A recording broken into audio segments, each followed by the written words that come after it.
China ने Uyghur मुस्लिमों के कल्चर और उनका धीरे धीरे सफाया कैसे कर दिया, इसके पीछे छुपी है एक दर्दनाक स्टोरी।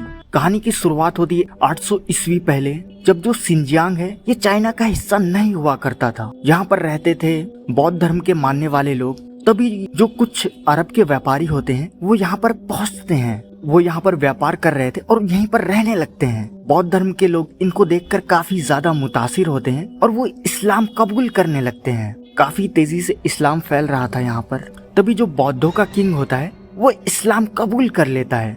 जब किंग इस्लाम कबूल करता है तो पूरे इस इलाके के लोग इस्लाम कबूल कर लेते हैं और सब मुस्लिम बन जाते हैं। आता है सन 1933, जब यहाँ का पहला प्रधानमंत्री बनता है साबित दमोला। ये पूरी तरीके से आजाद देश बन जाता है इस तुर्किस्तान। यहाँ पे जो उइगर्स थे अपना कल्चर और सारी चीजें अच्छी तरीके से फॉलो कर रहे थे, लेकिन जो चाइना होता है उसको ये चीजें देखी नहीं जा रही थी। चाइना का जो कम्युनिस्ट पार्टी का लीडर होता है माओ, ईस्ट कजाकिस्तान को बताता है ये सिंजियांग है, हमारा हिस्सा है। ऐसा बोलकर जो चाइनीज आर्मी होती है उसको भेज देता है अटैक करने। दोनों तरफ से वॉर शुरू हो जाती है।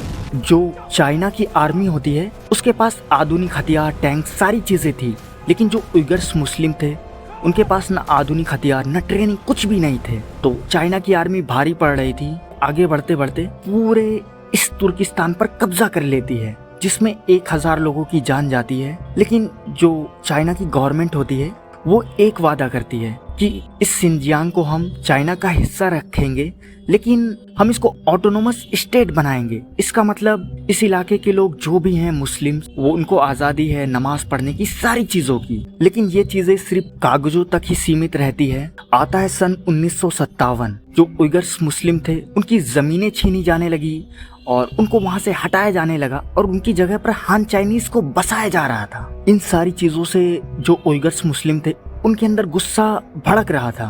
तभी उइगर्स मुस्लिम की एक लड़की होती है, उसको हान चाइनीज छेड़ देते हैं, जिसके बाद उइगर्स मुस्लिम 1997 में काफी बड़ा प्रोटेस्ट निकालते हैं और पत्थरबाजी, दंगा हान चाइनीज में दोनों में स्टार्ट हो जाता है। जब दोनों तरफ से राइट्स बढ़ने लगते हैं तो इस चीज में लगभग 200 के करीब लोगों की जाने जाती हैं। जो चाइना की पुलिस होती है वो इनको लाठी चार्ज करके कैसे करके कंट्रोल कर लेती है इस चीज को। कुछ दिन तक तो सारी चीजें ठीक रहती है। आता है 2009 ईस्वी।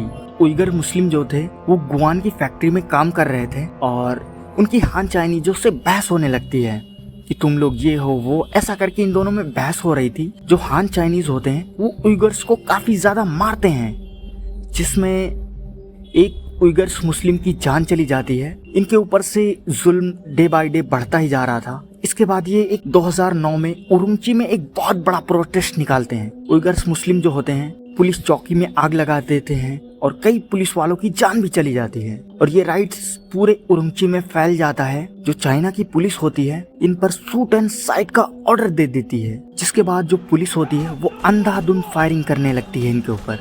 कोई भी किधर भी दिखे उस पर फायरिंग। देखते देखते लगभग 2000 उइगर मुस्लिमों की लाशें बिछ जाती हैं यहाँ पर। कुछ दिनों बाद ये सारा राइट्स कंट्रोल होता है, लेकिन जब उइगर्स को लग रहा था कि उनको हर तरफ से दबाया जा रहा है, उनकी जमीनें छीनी जा रही हैं, उनको जीने का अधिकार नहीं दिया जा रहा है, तब उइगर्स मुस्लिम का एक बंदा जाता है अफगानिस्तान। वहाँ पर तालिबान से ट्रेनिंग लेकर आता है और सन आता है 2013 ईस्वी। ये कार ड्राइव कर रहा होता है और कार को पब्लिक एरिया में लेके जाता है चाइना में, वहां पर ब्लास्ट कर देता है। 2 पुलिस वालों की जाने जाती हैं और 5 सिविलियंस की। अब चाइना जो होता है पूरी तरीके से क्रैकडाउन उइगर्स मुस्लिमों का करना शुरू करता है।